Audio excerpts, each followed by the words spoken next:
Welcome to Timoteo TV Championship Edition. That's it. What a journey, guys, so far. It's been a long year. season. Oh, for sure. Yeah, no, fast. It's been like a fast, long year. Yeah. Super long, but Fast. fast. Long, But long. Yeah. My gray hairs are really cut. That's why I've been wearing a hat. I don't know if you guys know, if I never wore a hat to Timoteo TV, it's because of the gray hairs. It was fast for me because I wasn't doing anything this year. Yeah. So, you know what I mean? Like, it's the As a easiest fan, year I've ever had. So, should we increase the number of games? Incredible. I know. 8's a perfect number, right? 8 is the perfect number. Gotcha. Yeah, 8 is Chris great. has always been trying to push for that extra thing. More top 10s. Yeah. No more top 10. We got the potential 5-time champ on here, Check. Okay. Yeah, shout out to Check. All right, Check. I Alright. think Check might be going for the Texans. I'm not sure. I thought you said Colts. Did he? That's what he told me. I had the feel. Well, before we go any further, let's kind of recap you on what happened last week. You had the Eagles and the Texans in a nail-biter. Texans pull out and win by 2 points, which ended up being a safety they got right before halftime. Yeah. This game was intense. Both teams played very well. Both teams were able to kind of check emotions for the most part.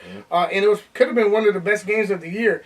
The game was kind of filled a little bit with close, controversial kind of calls. Calls that, depending on the referee's angle, could have probably went either way. The safety, very close. Safety was close. The touchdown was from Dave. was Yeah, close. very close. You know what I mean? Yeah, and then you say that they contain emotions. There was a potential. Sid almost got kicked out. He had an unsportsmanlike, and then there was discussion of another one. No, I'm saying. You said everybody were able to keep their emotions in check. Oh, yeah, for the most, no one got ejected. Nobody got ejected. It was close. Yeah, and this was a two young quarterbacks, super emotional. So they held their own. We got to give them credit for that. Yeah, absolutely. And, Eagles, we want to give a shout out to the Eagles. You guys had a great year this close to making it to the championship. Yeah. They really come from the bottom all the way up. Same with the Texans, too, starting of a new franchise. And then you got the Pac-9 against the Colts. Yeah. And the Pac-9 had the game locked early. They were up like 13-0, and then something we talked about. We talked about momentum. And what did momentum do? It started with a tip ball in the end zone right before halftime. Colts called a touchdown there. Came back first drive on a miscue from the Pac-9 on a blitz attempt. Long bomb. Then very next drive, pick 6. And at that point, they stole the league and they held with it. It's something special about what June's been able to do. As much as, we want to put June down and his little coaches over there. Not we. Oh, my bad. I've shown love. Yeah. I'm sure. I got text messages.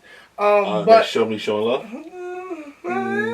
Yeah, sure. Yeah. I forgot we were live. Yeah, my bad. I can't edit that out. No. Yeah, my bad. Yeah, we love June.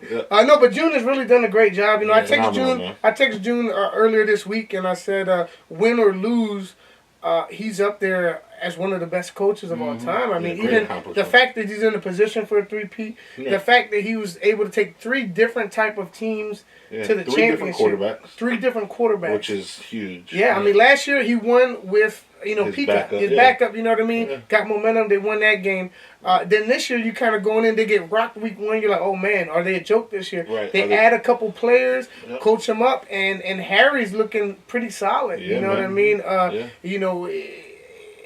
He could, he went from, I guess, one of the bottom kind of quarterbacks. He's the type of guy that next year, from the beginning, you're going to look at as a possible MVP candidate. Oh, no, for sure. He's got the league figured out. Can he take that step, next level to make himself elite? So these guys were able to shoot up. And, for me, like I said, I thought the Pac-9 would take it with their kind of consistency, Pelo being back. But it's all about your execution in the playoff game. It's all about how when the moment gets big, can you do the things that you've done over and over again with the same consistency? No, for sure, So now we got, for you guys that don't know, we'll post the All-Stars either later today or tomorrow on IG and website or whatever. And the All-Star game is going to be at 11 o'clock. At Scanlon, and then from there we're gonna hit the championship 12:30, and then we got the alumni tournament championship right after that. So you're gonna have 3 scheduled games. In the alumni tournament, you actually got Birdo and I believe Teacup are on the same team there again. battling out against Josh and some other boys there. So come show love to all those games. Yeah. Like I said, All Stars, we'll post them up soon, later today or early tomorrow. All right, Chris. So now we got Colts and Texans. You know, what are your thoughts a little bit? Yeah. So first we're going to look at a little bit of the history of Timoteo. This is the 15th Urban Bowl. We've been going for 15 years. So we're top 10. Okay, good. Top 10 hasn't dropped yet? Yeah, D1.sim. Oh, I thought it was probably Okay. Coach Ant. But this is the Colts have an opportunity to do something that no one's ever done, and that's win 3 in a row. Right. You know, 3 in a row. So far in the history, the Eagles, the old Eagles, have won 4 times. Right. The Raiders have won 3. Redskins have won 2. Colts have won 2. So the Colts are already an elite category. There's been no other repeats. The other ones have won just 1 at a time. But the Colts have an opportunity to jump up to be with the Raiders and to be the first one to do it 3 in a row. Something else that we may not know is there's only been 1 player in history that has been the Urban Bowl MVP twice. And that was Bryant the Snake Keel. I mean, Bryant Keel, right, of the Eagles. That's right. So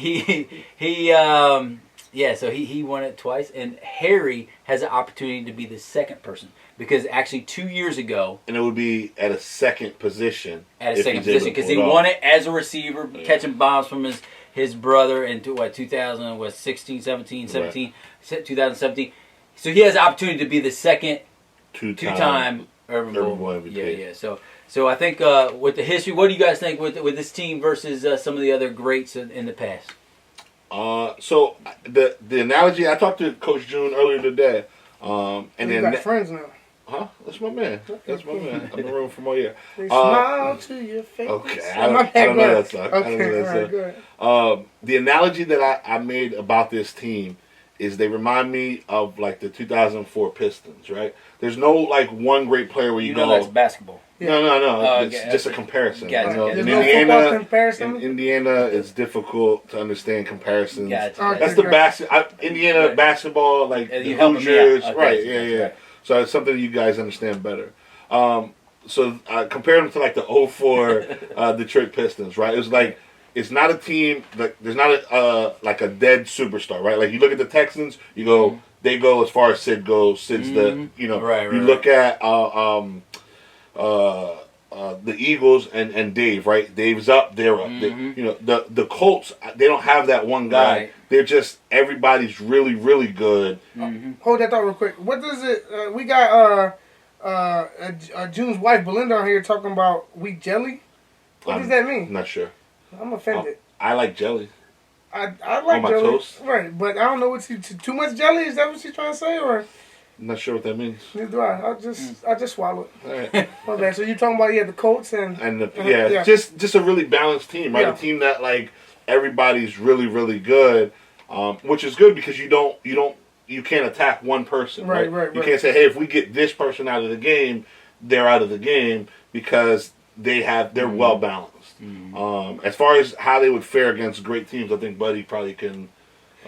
Yeah, I mean, as far as just legacy wise, right? You know what I mean? Like I know us, working this old Packers team. You know what I mean? Like we always kind of try to push the envelope. I think with us, we were innovators with certain things, but we never really got enough wins, really to be a dynasty or to be one of those guys. We were a feared team. Berto's texting me. We were a feared team, but as far as legacy wise or whatever.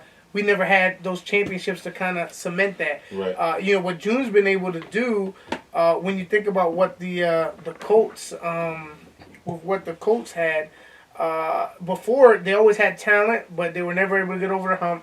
No one really took them serious in the playoffs, and now, like I said, he's in there. I don't know. He's in there for the three-peat, that's huge. Like that's rare. You know what I mean? That you get this kind of opportunity, and again with three different quarterbacks. So I guess up there you got to put them up there. I think the win would cement them as the best. You know what I mean? And if they lose, I think they're right up there. They're arguably one of the best. Yeah. But this win would put us in at the best. All right. Can you text Leo, tell him to stop calling? Because he's literally interrupting Gotcha. the live every time he calls me. One of the things, too, with looking at this season is just looking at some of the common opponents. These two teams are really equal. So I think it's going to be a great game. Because the Texans are 6-2. The Colts are 5-3 going into the playoffs. And the Texans lost to the Eagles twice. And the Colts lost to the Eagles as well. So and then they both beat the Jags about the same amount of points.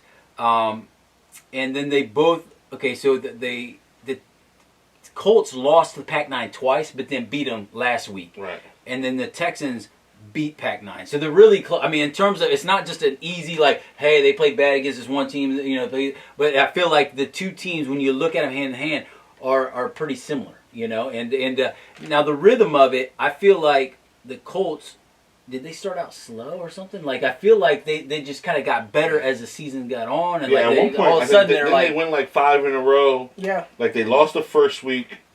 Second week, I think it was a close game that they won, and then ended up winning like 5 in a row. Yeah, but you saw them getting better, like beating. And the Texans teams. were just good, except for the Eagles. For some reason had their number, and so they couldn't beat the Eagles. So. Right. And then at Pac-9 kind of destroyed their momentum. The Colts. The Colts. Yeah. And then from there. And then that was, and that was week what? 6? Oh, right. Yeah. Oh, right. They kind of ruined it going into the playoffs.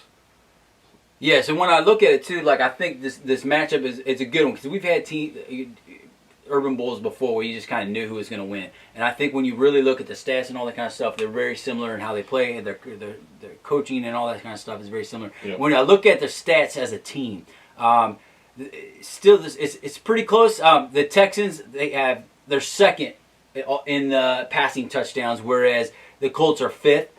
In total receptions, they're both 3rd and 4th. They're real close. In overall touchdowns, the Texans have 39, they're 2nd, whereas the Colts have 24, and they're 7th. So overall touchdowns, and that could be reception touchdowns, interception, pick sixes, and stuff like that. Now here's something interesting. In tackles, the Texans are 8th place. They only had 128 tackles this year. And then whereas the Colts are 6th place, 143. So they're still pretty close. Here's the sacks, right? So the Texans were 5th in sacks. They had 13. And the Colts are 2nd with 18 sacks. And so they had a lot of pressure up front. Yep. What was interesting is the Texans had 15 interceptions, whereas the Colts had only 8 interceptions. And so I think but I think some of that is because the Colts had so much pressure up front, they weren't getting as many passes, whereas the Texans weren't getting as much front. So I think in the end, there's just the balances. So the Colts have that power rush, whereas the Texans have a better safety secondary stuff like that. So I don't know. I mean, what do you guys think about in terms of the two teams and how they're constructed and how they'll do this week? Yeah. So again, same. Kind of.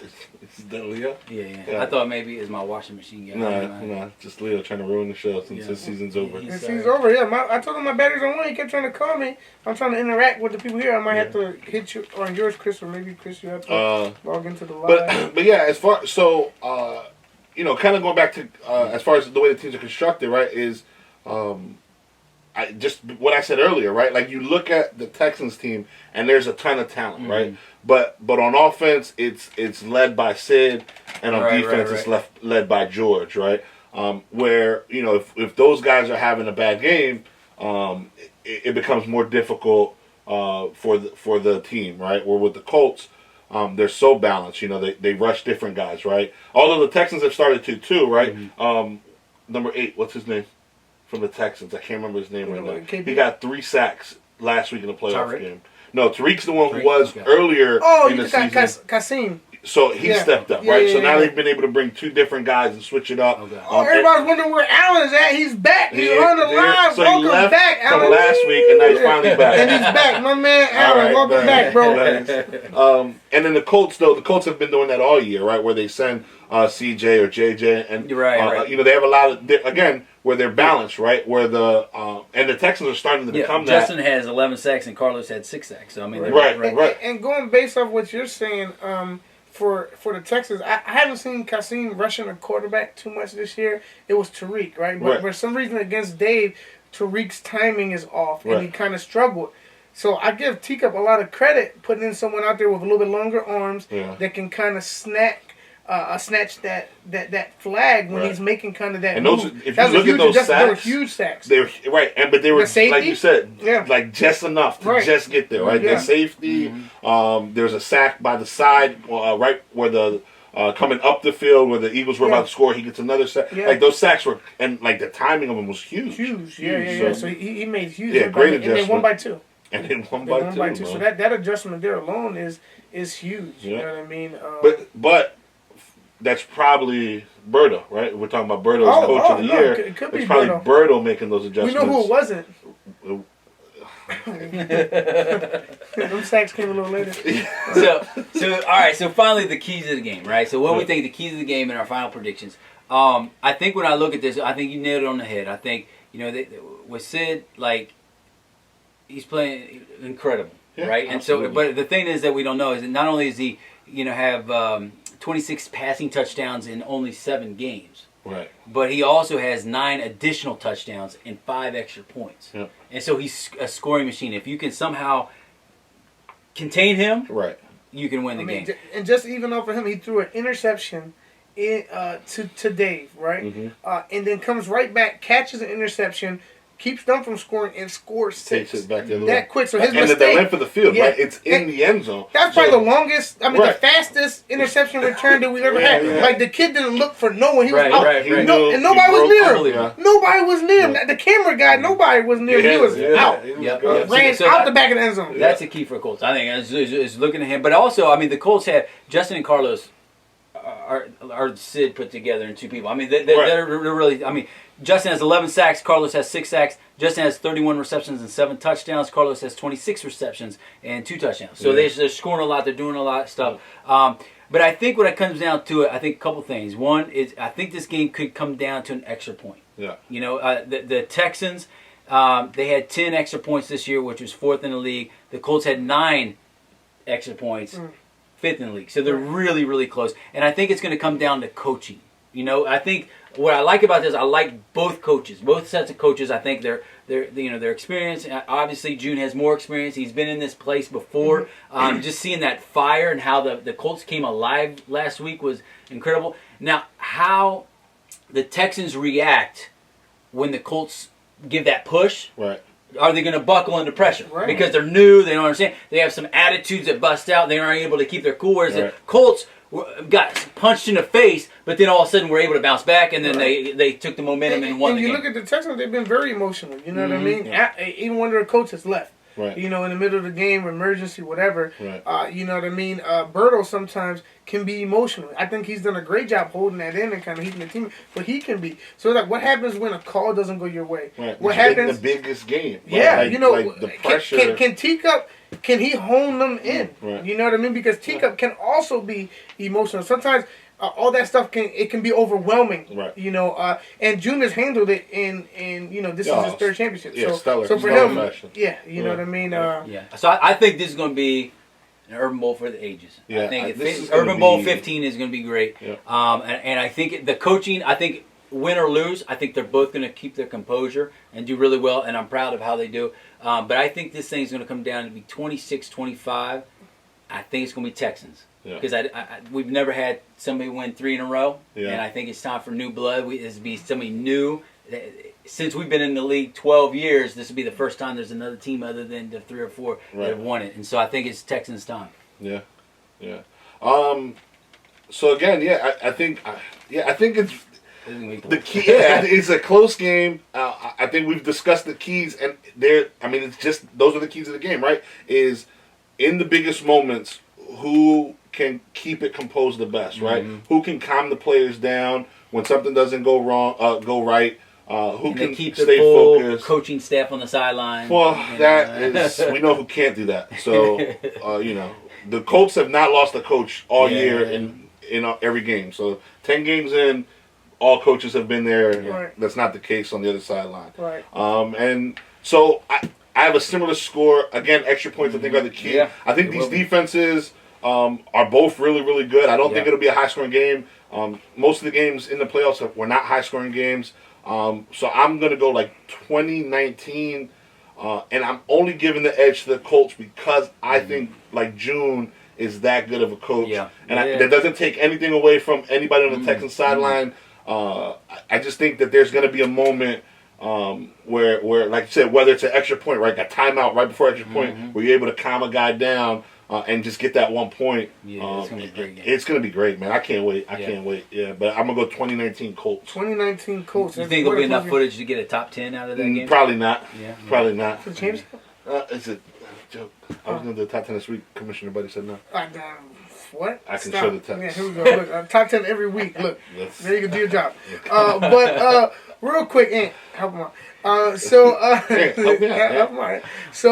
real quick for me, going back to the coaches, right? And I think it goes, we talk about June and Teacup, but it also goes to some of their assistants as well. You got Nene, you know what I mean, who's been doing a great job. Harry's dad, Jay, has been coming a lot more now, and I think he, keeps a level of discipline. Because they're winning now, he's showing up. No, because baseball season's over. Oh, gotcha, yeah. So he comes up. He got a little Pudge Rodriguez that he's grooming. And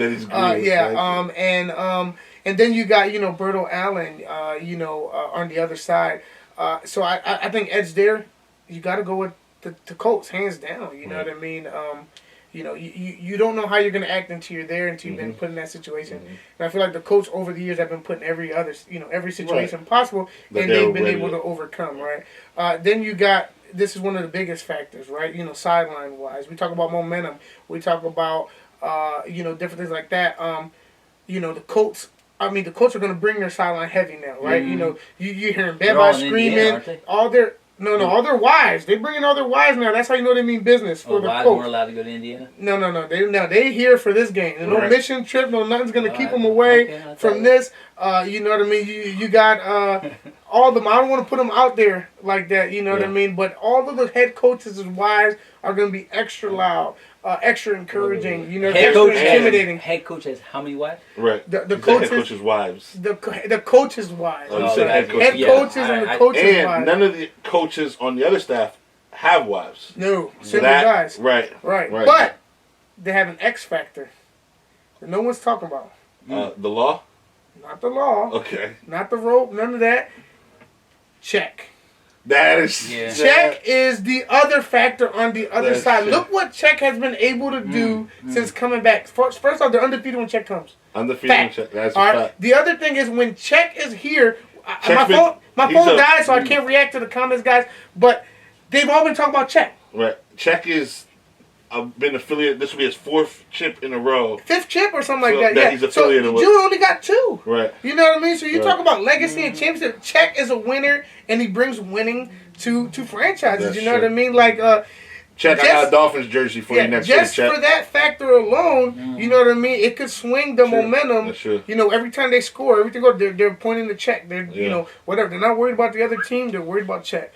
So what about Percy? What sideline is he now that the that is super interesting. That's interesting. We don't know. That's a tough one. We don't know. Yeah. If I was June, I'd bring him a shirt. Right. If I was because that brings out the balance. I'd bring him a shirt. Right. Yes. You know what I mean? Because Percy, you want him on the side. Percy's gonna be aligned with the winner. That's true. Regardless, you know what I mean? He's gonna be aligned with the winner.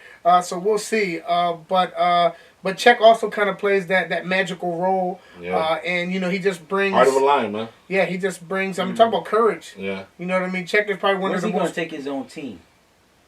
Well, right now he's focused on playing at Chestnut Hill next year. So I don't. It might not be fair. Couple years. It might not be fair to let him have his own team. No, not yet. Yeah. We are trying to get to 12, Check. Yeah, that's true. Yeah, that's true. We are trying to get back to 12. Relax, you know what? Think about it. Check. That's a good idea. Check. His buddy's inbox. That's it. We'll talk about it. We'll talk about it. We can do like a Rule 5 draft. But I think if he wins this championship, it might be bring the Browns back. They're gonna be relevant now. Could be maybe you could team with Eric. Yep, Eric's you know what I mean? They're both little. Yeah. You know what I mean? Yeah. All right, Check, you're in next year. So guys, in this Coaches game, meeting this Friday at Buddy's house. I know everyone's wondering who does Buddy think is going to win. Buddy was almost perfect last week. 0 for 2. You know what I mean? Who is Buddy going to pick to win this game? The Colts, Buddy, you never pick me. You never believe in us, whatever. I dyed my hair blue for these guys. What else do they want? Teacup, you're my brother. You're going to cheer for us. You know what I mean? Any tips or whatever, you're on your own. You know what I mean? Yeah, he's not my guy no more. You know what I mean? We haven't watched film. Okay. But yeah, so for me, with all the factors, with everything going in, I think the check streak will be broken. Ooh. And I got the Colts winning this game huge. I think just the fact, huge. I think they're going to blow them out. I think the Texans are happy to be in the championship, right? The Colts are not going to be happy unless they win the championship. And that's the difference there, right? You know, we made it this far. You know what I mean? Like, you know, but you got other guys like, you know, with Dynasty, we're going to win. You know, we can't take losing. There's no option, you know, okay, next year or whatever. Or maybe I win league MVP or maybe whatever. These guys are all in it. And these are the guys, not to jump on top of you, but like, when the year started, right, they're like, oh, these are the leftover guys. Right? Like, so they have a chip on their shoulder, like, yo, we want the respect of that Colts legacy, right? Like, we're not just the other guys that were on the team. Right. Like, we were contributing, we were, you know, factors. Yeah, and look, you know, the middle linebacker last week made huge plays, you know, with those picks, Bait and Ryan. And then you had, you know, CJ, who's relevant. CJ used to be a joke. Yeah. People joke about CJ, but we all seen that kind of skills in him. Urban Bowl MVP. Yeah, he's an Urban Bowl MVP. Yes. He could be the second, you know, like you were saying, the second Urban Bowl MVP. And then you got Jay, who makes big plays. You know what I mean? And when he's playing well, the team is going. The team will be fired up. I would like to see El Gran Blanco on the field in the big game. Oh, and I think he brings leadership and stuff and wisdom. I think he helps kind of keep guys down. Now look how that worked out for him, man. He's another guy we don't talk about, but he's contributed a lot when they needed someone to play quarterback against one of the toughest defenses in the league. The Dolphins. Yeah, he stepped in, and he, you know, he scored when it needed to happen. You know what I mean? At one point, he was down in that game.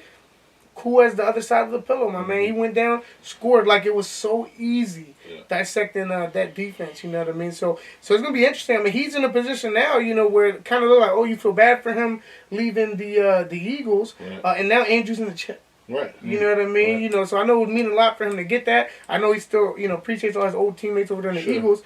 But, you know, he's in this position now, and maybe, you know, this is meant to be. But I got the Colts winning this one, like I said, huge. I think the score is going to be 35, probably 13. I think some of the Texans players don't finish out. I just think, you know, they might quit or whatever. Not that they don't have the talent to compete or whatever. I just think the Texans are a whole nother, I mean, the Colts are on a whole nother level. Mentally, you know what I mean? And they play, I think, better as a team. You know, all this Wakanda stuff, all this whatever stuff. Birdo's gotten better, good stuff, but they're not ready to win yet. And I think we'll see that come to field. You know what I mean? Like, you're going to see an army on the other side, you know, battling against a team. You know what I mean? They're bringing an army. Right. You know what I mean? On the other side. So we'll see how things go and stuff like that. But, hey, guys, come check us out for these games. Like I said, it's All-Star game first. You know, that's at 11. Then you got the championship. Then you got the alumni tournament championship, which is at 145. So, you know, we got 3 chips games. We're also going to be giving out league awards. League MVP will be crowned at the field on Saturday. You know, league offensive player, most improved, defensive player of the year, coach of the year. Are we doing rookie of the year? Rookie of the year, all that. Yeah, all that will be crowned this week. So come check it out. Real quick, on a serious note, guys, we got 2 guys who got hurt in this past week.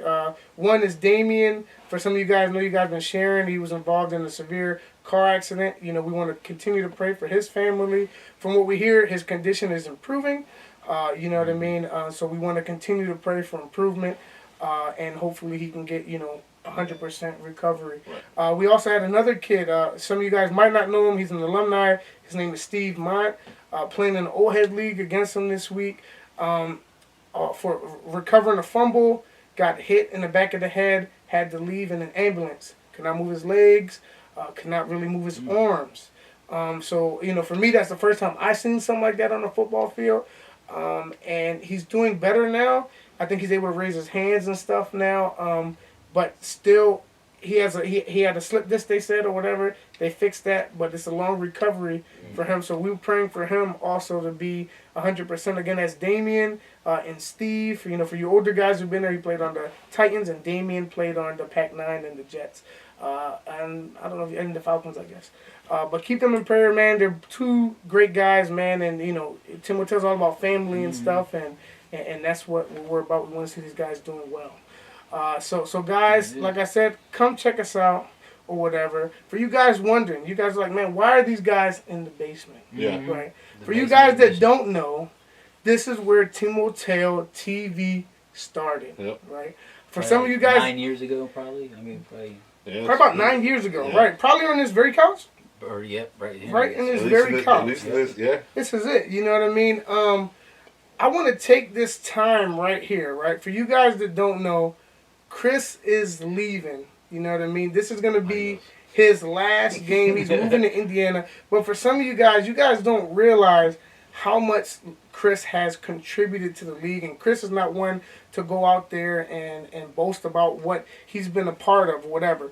But so you got the beginning era, right? That's like 3 years before Chris kind of got there. BC before Chris, right? And you know, we give all the credit to those guys there. You know what I mean? They left us with something to work with, and Chris is one of the guys who absolutely helped take it to a whole another level. Yeah. So we want to thank you, Chris, for all that. And I just want to say some of the stuff that people don't even realize that Chris was a part of. You talk about the website. You talk about the stats. You talk about the video. You talk about the TV show. You know, you talk about everything. You know, like, you know, we're trying to fill in, you know, kind of with the spots Chris is leaving. And it takes more than 3-4 people to kind of fill in for the stuff that he had. Chris has always been a visionary, and he's always seen Timoteo grow into levels. I know for me, I'm like, Chris, are you good? You know what I mean? Like, Chris has always been praying for a field. Like, you guys, we're going to get our own turf field, our own thing, whatever. I'm like, Chris, you know what I mean? Relax. You know what I mean? But Chris has that kind of passion that for Timoteo that's rubbed off on so many other coaches. When you look at coaches around the league, a lot of these coaches Chris has had relationships with. Yeah. Chris was a mentor. Either, you know, coached them as players, or coached with them. Yeah, like a lot of us. Well, I'm very old. Oh yeah, what people don't realize is even us two, we grew up in Chris's youth group at IDB. You know what I mean? Yeah. The IDB pack. We grew up in that youth group with Chris, and not only one thing that I said, I think for Chris that I think was the best for me is his ability to lift others up. Right, so like. Certain time when they were talking about making me a full-time employee, and I'm like, man, I can't be the first, you know what I mean? And Chris was like, yeah, you can, why not? You could do it. He supported me, you know what I mean? And he supported so many other coaches and kind of backed so many other coaches when it came to coaching, you know what I mean? Like, are you ready? Chris was like, yeah, he's ready. He's got the passion, you know. But not only would he just do that, he would help develop. He'll take the time, you know what I mean? You know, look at armbands now in the league, you know what I mean? Like, it's a necessity now, you know. That's something that Chris, I'm like, Chris, you... whatever, you know what I mean? Like, that's, you know, cool. Yeah, let's do team socks, you know what I mean? But yeah, man. So Chris, I want to thank you, man. And I know, you know, we were talking earlier, whatever. I know this isn't the end for your relationship with Timoteo. You might not be here, but I know this isn't the end. But for you guys, man, you know, we're gonna put this last clip up, you know, either on Facebook or on Instagram. You know, shoot Chris a comment. You know, just let him know, wish him good luck, you know, in this move. You know, it's so tough to move from Indiana. Thank him for whatever, you know what I mean? If you had a great experience where Chris was there for you, man, just kind of remind him. Sometimes when you're leaving and stuff, it's good to remember, you know, the great relationships or whatever, you know, that you kind of had. And maybe you didn't even know how Chris doesn't even know how he impacted you, and he did, you know what I mean? So just kind of shoot him out, shoot him love. You know, Timoteo would not be where it's at without Chris. You know, I can say that 100%. It would not be where it's at right now. I mean, it wouldn't be without all of us. For sure, you know for sure. But everyone... 12 years, and it's been good to see people step up, you know, and you guys step up from, you know, and now leading it and being a part of this thing. And so, and I'm proud. Eat up. Both. Okay. And but I'm proud of the league and where everybody's brought this thing to, and we got to continue this stuff. You know, we got to continue growing and don't turn back. You know, keep continually push yourselves to excellence to be what God has called us to be, and continue the legacy even further. So yeah. So Chris, any just with anything as far as leading or whatever, what is going to be I guess the thing that you missed the most? As far as whether it's on the field or whatever, just something that you just come so accustomed to seeing that you won't be able to see on a regular basis. We've been in this so long. I mean, we've been here 12 years, you know, and so there's so many of our kids that, you know, they're pushing 30, you know, and old heads and that. Yeah. And but so it's cool to see the leadership and seeing you young guys who come in is you know, some of you immature stuff like that, but now stepping up and now you're. You see that there's something more than football going on, and you start pouring into it, and you mentor and stuff like that, and seeing these kids become men and start giving back to the community. That's what I love, and so it's cool because I can still see it, and you know, and be a part of that. So I think by far Chris's greatest accomplishment. You know, we talk about Shane being his neighbor, being a quarterback, a winner, all this other stuff, right? The greatest accomplishment is Berto. No doubt in my mind, Berto is his greatest accomplishment as a coach. We would have had a chip if you gave me one more year. If he was able to do that with Berto, and I know you guys don't remember, Berto came from like a 1-8 team, or 0-8 team, or 1-7, 0-8, whatever, and it's like he finds those diamonds in the rough. That's how I kind of feel like sometimes when it was with me, right? Like he'll see what someone else doesn't see, but he's not scared to take the chance on them. And he'll help build you up and he'll help kind of push you to that level to where Berto could play quarterback and be successful. Right. You know what I mean? And so Chris, again, thank you so much, man. Like I said, that is your true gift, your true calling is building leaders and supporting leaders. And, you know, like I said, if it wasn't for you, I wouldn't be here. The league wouldn't be in the position that we're in. And we just thank you so much for being a part. And I know it's so hard to say goodbye, but I'm sure God has something great for you over there. And so we want to, you know, pray for Chris, pray for his family, pray for the move. Like I said, keep these other brothers, you know, Damien and Steve in prayer too, guys. Yeah. And come to the field, show Chris some love, man. You know what I mean? At the field, let him know that he'll be missed. And I'm sure if you can point out anything in the league that you like, Chris was a part of it, no doubt about it. And for the way the league goes in the future, you can blame me. But yeah, we love you, Chris, and we love all you guys. You guys that are going to come out, hey, guys, try to hold your emotions. We know it's a championship game. Man, I know you guys are, you know, going against each other, but you guys are not enemies, guys. Right. You know, let's finish strong. I was so proud of last week's semifinals when everyone was able to circle up for the most part and pray. Yeah. You know what I mean? Like there was tears of just disappointment, not tears of anger. You know what I mean? Yeah. And I think me seeing those growths, even with the coaches and different things, I love it, guys. Keep it up, God's moving. And we'll see you at the field, guys. Yeah. Check it out. Gang, gang, gang.